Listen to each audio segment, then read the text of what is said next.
राजा विक्रमादित्य विद्वान, साहसी, दानवीर एवं न्यायप्रिय राजा थे। एक दिन उनके दरबार में दो व्यक्ति आए। प्रणाम महाराज, हमने आपका बहुत नाम सुना है, इसलिए हम दोनों आपके पास सही न्याय की इच्छा से आए हैं।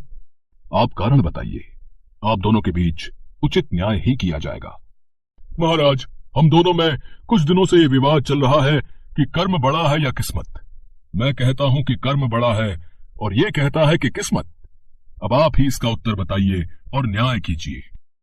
दोनों व्यक्तियों की बात को सुनकर राजा विक्रमादित्य सोच में पड़ जाते हैं और वो उन दोनों व्यक्तियों से कहते हैं, आप दोनों के इस प्रश्न का उत्तर देने के लिए मुझे समय चाहिए।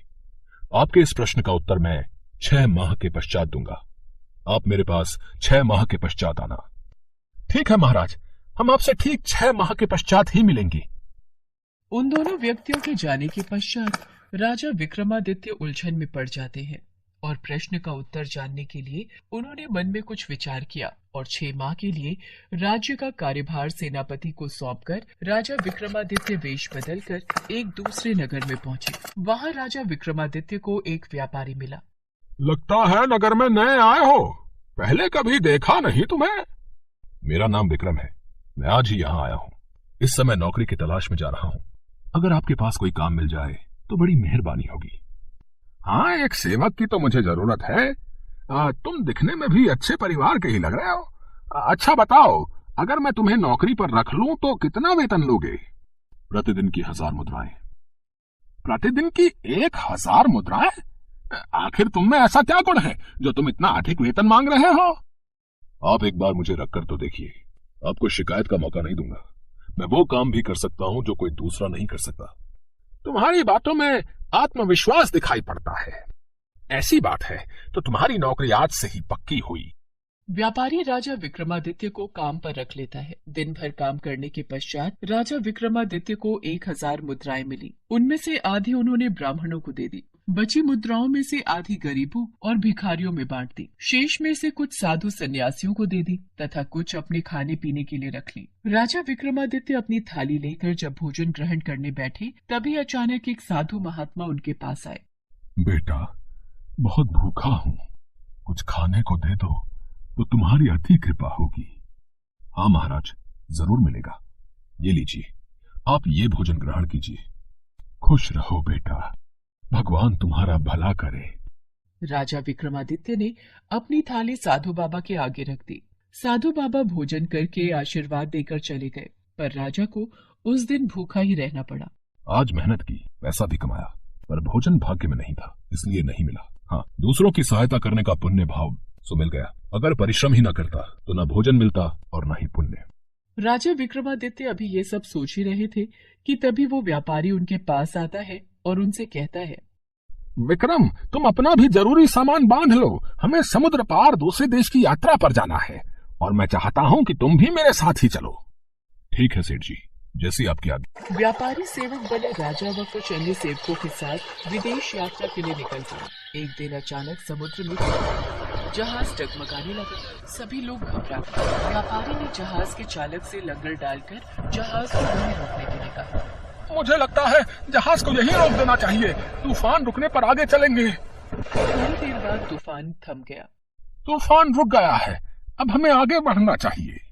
ये क्या, लंगर उठ नहीं रहा, अब जहाज आगे कैसे बढ़ेगा? विक्रम, इधर आओ, चालक से लंगर नहीं उठ रहा। तुमने कहा कि तुम वो काम भी कर सकते हो जो दूसरा कोई न कर सके। अब इस संकट से सभी को बचाओ। आप घबराइए नहीं, मैं ये लंगर अभी उठा देता हूँ। राजा विक्रमादित्य जहाज के नीचे उतरे और पूरी ताकत से लंगर उठाया तो वह तुरंत ऊपर उठ गया। जहाज आगे बढ़ने लगा। राजा जहाज में चढ़ने लगे कि जहाज की लकड़ी टूटकर उनके हाथ में आ गई। तभी ऊंची लहर आई और वो जहाज राजा से दूर निकल गया। राजा टूटी लकड़ी के सहारे तैरने लगे। तभी जहाज डगमगाकर हिचकोले खाने लगा। थोड़ी ही देर में जहाज समुद्र में डूब गया। विक्रमादित्य को लगा कि भाग्य से वह बच गए। उन्होंने लंगर उठाकर कर्म किया था, तभी भाग्य ने भी साथ दिया। जहाज के टुकड़े के सहारे राजा एक टापू के किनारे आ गए। राजा ने देखा वहाँ की प्रजा में उदासी थी। राजा ने एक व्यक्ति से पूछा, सुनो भाई, ये पूरे नगर में उदासी कैसी? जिस राज्य की राजकुमारी आज रात 12 बजे मरने वाली हो, उस राज्य में शोक नहीं होगा तो और क्या होगा? मैं कुछ समझा नहीं श्रीमान। हमारी राजकुमारी के भाग्य में लिखा है कि आज रात 12 बजे एक सांप के काटने से उनकी मृत्यु हो जाएगी। मुझे यहाँ के राजा से मिलना है। राजा विक्रमादित्य को नगर के राजा के पास लेकर जाता है। महाराज, आप इस दुविधा से मुक्त हो सकते हैं। आप रात 12 बजे तक जैसा जैसा मैं कहता हूँ वैसा वैसा कीजिए। अगर तुम हमारी ये विपदा दूर कर दो तो हम तुम्हें मुंह मांगा इनाम देंगे। महाराज, जितना हो सके आप आज राजकुमारी के हाथों दान पुण्य कर्म करवाइए। पर दान पुण्य कर्म से ये समस्या टल जाएगी। महाराज, दान पुण्य और अच्छे कर्म हमारा वर्तमान और भविष्य तय करते हैं।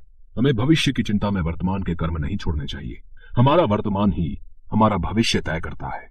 राजा विक्रमादित्य के कहने पर राजा ने राजकुमारी के हाथों दान पुण्य करवाना आरंभ कर दिया।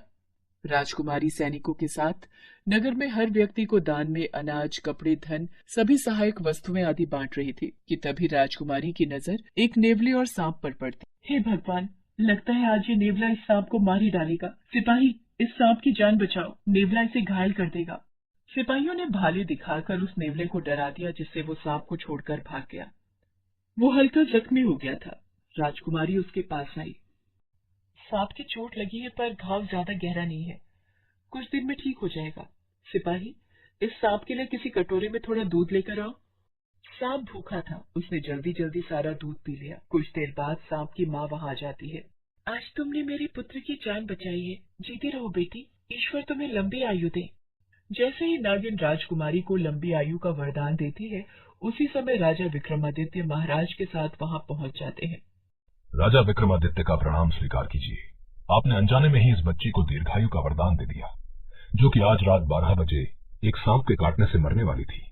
शायद इसका भाग्य अच्छा है कि रात 12 बजे से पहले मेरे द्वारा वरदान मिलने से इसकी मृत्यु टल गई तथा इसके भाग्य के साथ इसके अच्छे कर्मों ने भी इसका साथ दिया। तभी वहाँ वो सांप आ जाता है जिसके द्वारा राजकुमारी की मृत्यु लिखी थी। मेरी पत्नी सही कह रही है, हमारा जीवन भाग्य और कर्म दोनों पर ही निर्भर है। अब मैं इस बच्ची की जान नहीं लूंगा। इसके भाग्य में दीर्घायु होने का वरदान प्राप्त था। नाग नागिन अपने बच्चे को लेकर लौट जाते हैं। आज आपके ही कारण मेरी पुत्री की जान बच गई। आप जरूर ही कोई भले मानस दिखाई पड़ते हैं। मुझे अपना परिचय दीजिए। मैं राजा विक्रमादित्य हूँ। जहाज डूबने के कारण।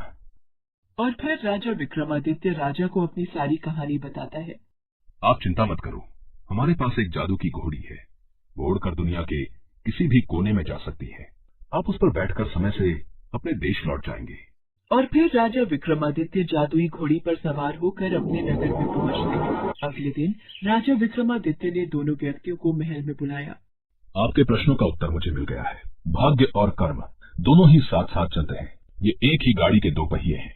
अगर भाग्य साथ दे किंतु कर्म ना करो तो कुछ भी प्राप्त नहीं होता। इसी तरह यदि कर्म करो पर भाग्य साथ न दे तब भी कुछ हासिल नहीं होगा। दोनों व्यक्ति राजा का उत्तर सुन संतुष्ट होकर चले गए।